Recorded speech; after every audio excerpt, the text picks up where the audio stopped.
Hi friends, welcome to our channel. நான் உங்கள் பாரதி. இன்றைக்கி இந்த வீடியோவில் நல்ல டீ டைமுக்கு மொறுன்னு ஒரு சூப்பரான ஸ்நாக்ஸ் ரெசிபி தாங்க பார்க்க போகிறோம். வீடியோவை ஸ்கிப் பண்ணாமல் பாருங்கள்.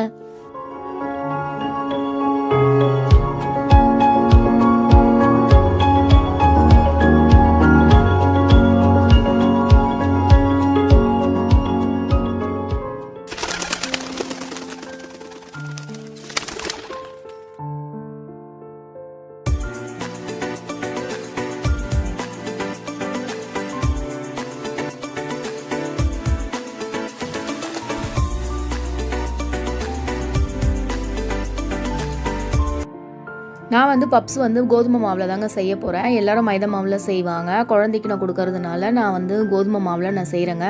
அதுக்கு வந்து 1 கப் போல் நான் கோதுமை மாவு எடுத்திருக்கேன். 1 ஸ்பூன் சர்க்கரை ஆட் பண்ணியிருக்கேங்க டேஸ்ட்டுக்காக. உப்பு தேவையான அளவு ஆட் பண்ணிக்கோங்க. ஆட் பண்ணிவிட்டு கொஞ்சமாக வந்து ஆயில் விட்டுக்கோங்க. ஒரு 3 ஸ்பூன் போல் விட்டுக்கோங்க. விட்டுட்டு நல்லா வந்து பிசைஞ்சு விட்டுக்கோங்க. இது எல்லாமே சர்க்கரை, உப்பு, எண்ணெய், மாவு இது எல்லாமே கலந்துக்கிற மாதிரி நல்லா ஃபஸ்ட்டு கலந்து விட்டுக்கோங்க. அப்புறமா கொஞ்சமாக தண்ணி ஆட் பண்ணிவிட்டு சப்பாத்தி மாவு பிசைவோம் பார்த்தீங்களா, அந்த மாதிரி நல்லா அடித்து நல்லா சாஃப்டாக பிசைஞ்சு எடுத்துக்கலாங்க. இந்த அளவுக்கு வந்து நல்லா சாஃப்டாக பிசைஞ்சு எடுத்துக்கோங்க. இப்போ இதை வந்து நம்ம திரட்டி எடுத்துக்கலாம். அதுக்கு முன்னாடி கொஞ்சமாக வந்து கோதுமை மாவு இதோட ஆட் பண்ணிக்கிறேன். ஆட் பண்ணிவிட்டு மாவை வந்து சப்பாத்தி உருட்டுவோம் இல்லைங்களா, அந்த மாதிரி வந்து உருட்டிட்டேன். இப்போ இதில் வந்து நெய் வந்து ஆட் பண்ணிக்கிறேங்க. உங்ககிட்ட பட்டர் இருந்ததுன்னா நீங்கள் வந்து பட்டர் ஆட் பண்ணிக்கலாம். நான் வந்து இப்போ நெய் ஆட் பண்ணுறேன். ஆட் பண்ணிவிட்டு அதை நல்லா உருட்டிட்டு இப்போ இதை வந்து நான் ஃபோல்டு பண்ணிக்கிறேங்க.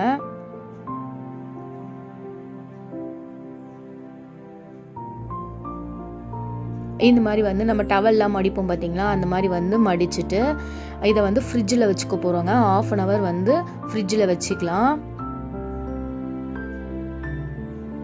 அதுக்குள்ளே வந்து நம்ம உள்ளே வைக்கிற மசாலா வந்து ரெடி பண்ணிக்கலாங்க.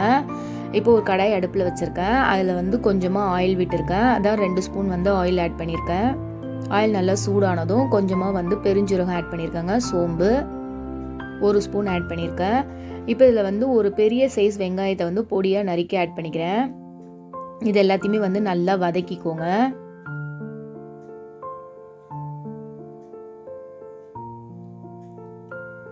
அரை ஸ்பூன் போல் இஞ்சி பூண்டு பேஸ்ட் ஆட் பண்ணிக்கிறேன். இஞ்சி பூண்டு பேஸ்ட்டும் நல்லா வதக்கிக்கலாம். நல்லா வதங்கிருச்சிங்க, பச்சை வாசனைலாம் போயிடுச்சு. இப்போ வந்து கொஞ்சமாக வந்து புதினாவும் மல்லியும் ஆட் பண்ணிக்கிறேன். இதையும் வந்து நல்லா வதக்கிக்கலாம்.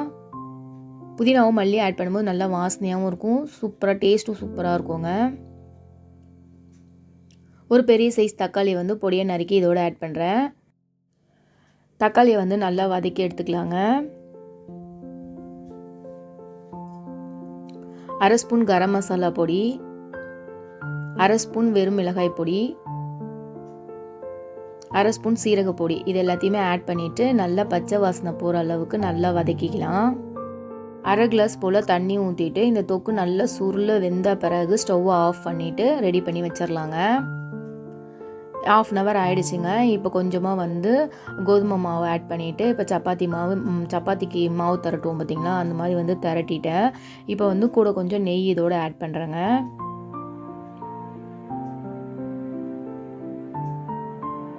ஒரு 3 ஸ்பூன் போல் நெய் ஆட் பண்ணிவிட்டு திருப்பியும் நம்ம டவல் ஃபோல்டு பண்ணுவோம் பார்த்திங்களா, அந்த மாதிரி வந்து ஃபோல்டு பண்ணி 1/2 hour வந்து ஃப்ரிட்ஜில் வச்சிடலாம்.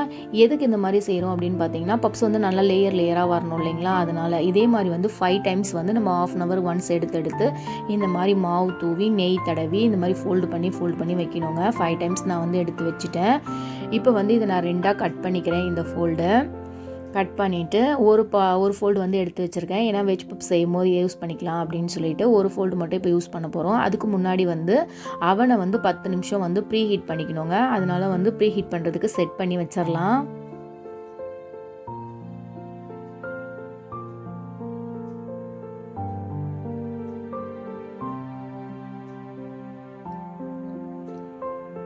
இப்போ இந்த ஒரு பாதி மாவு இருக்குது இல்லைங்களா, அந்த மாவை வந்து நம்ம சப்பாத்திக்கு மாவு திரட்டும் இல்லைங்களா, அந்த மாதிரி ஸ்கொயர் ஷேப்பில் வந்து நம்ம திரட்டி எடுத்துக்கலாம். இந்த மாதிரி நல்லா திரட்டிட்டு இதை வந்து 4 பீசஸாக இந்த மாதிரி கட் பண்ணி எடுத்துக்கோங்க. தொக்கு வந்து ரெடி ஆகிடுச்சு. அந்த தொக்கு வந்து கொஞ்சமாக நான் இதோட எடுத்து வச்சுக்கிறேன்.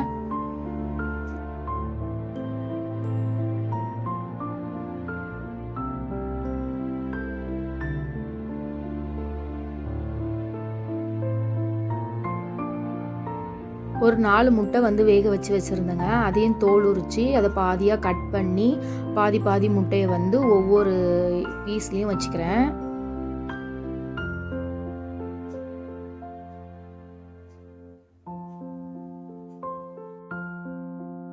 கார்னர்ஸில் எல்லாத்துலேயுமே வந்து தண்ணி வந்து அப்ளை பண்ணி வச்சுக்கலாங்க. ஏன்னா வந்து நம்ம ஃபோல்டு பண்ணும்போது அந்த ஃபோல்டு வந்து ஓப்பன் ஆகாமல் இருக்கணும். அதுக்காக வந்து தண்ணியை வந்து லைட்டாக அப்ளை பண்ணி வச்சுக்கலாம். இப்போ நம்ம கடையிலலாம் வந்து பப்ஸு ஷேப் இருக்கும் பார்த்திங்களா, அந்த மாதிரி ஷேப்புக்கு வந்து நான் ஃபோல்டு பண்ணிக்கிறேன்.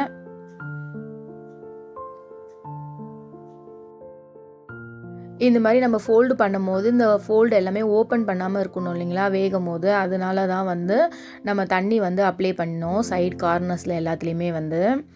இப்போ வந்து ஒரே ஒரு முட்டையை வந்து உடச்சி அதை நல்லா கலக்கி வச்சுக்கலாங்க. ஏன்னா வந்து நம்ம கடையில் வாங்குகிற பப்ஸ் வந்து மேலே நல்லா கோல்டன் ப்ரௌன் கலரில் சூப்பராக கிடைக்கும் இல்லைங்களா, அந்த கலரும் அந்த ஸ்ட்ரக்சரும் கிடைக்கிறதுக்காக நான் வந்து ஒரு முட்டையை வந்து நல்லா கலந்து அதில் வந்து நான் இந்த மாதிரி அப்ளை பண்ணிக்கிறேங்க. அவன் வந்து ப்ரீ ஹீட் ஆகிடுச்சுங்க. இப்போது பப்ஸ் எல்லாமே வந்து நான் அவனில் வச்சுட்டேன். இது வந்து 240 டிகிரி செல்சியஸில் 40 மினிட்ஸ் வந்து நல்லா வேகணுங்க. 40 மினிட்ஸ் ஆன பிறகு நம்ம பப்ஸ் எப்படி வெந்திருக்கு அப்படின்றத பார்க்கலாம். என்னோட அவன் வந்து 40 மினிட்ஸில் தாங்க நல்லா வேகும். உங்களோட அவன் வந்து சீக்கிரமாக வெந்துடும் அப்படின்னா நீங்கள் வந்து அதுக்கேற்ற மாதிரி டைம் அட்ஜஸ்ட் பண்ணி வச்சுக்கோங்க. 40 மினிட்ஸ் ஆகிடுச்சு. அவன் வந்து ஓப்பன் பண்ணிட்டேங்க. பப்ஸும் வெளியே எடுத்தாச்சு. எவ்வளோ கோல்டன் ப்ரௌன் கலரில் சூப்பராக ரெடி ஆகிருக்குன்னு பாருங்கள். ஈவினிங் டைமில் டீ குடிக்கும்போது இந்த பப்ஸோடு சேர்த்து சாப்பிட்டிங்கன்னா அவ்வளோ டேஸ்ட்டாக இருக்கும். அதுவும் வந்து நம்ம இது மைதா மாவில் செய்யலைங்க, கோதுமை மாவில் தான் செஞ்சுருக்கோம். ரொம்ப ஹெல்த்தியாகவும் இருக்கும். குழந்தைங்களும் விரும்பி சாப்பிடுவாங்க. நீங்களும் உங்கள் வீட்டில் ட்ரை பண்ணுங்கள். ட்ரை பண்ணிவிட்டு எப்படி இருந்தது அப்படின்னு சொல்லிட்டு மறக்காமல் எனக்கு கமெண்ட் பண்ணுங்க. இந்த வீடியோ உங்களுக்கு பிடிச்சிருக்கோன்ட்டு நான் நினைக்கிறேன். இந்த வீடியோ பிடிச்சிருந்ததுன்னா லைக் பண்ணுங்கள், ஷேர் பண்ணுங்கள். நம்ம சேனலை மறக்காமல் சப்ஸ்கிரைப் பண்ணுங்கள். பாய்.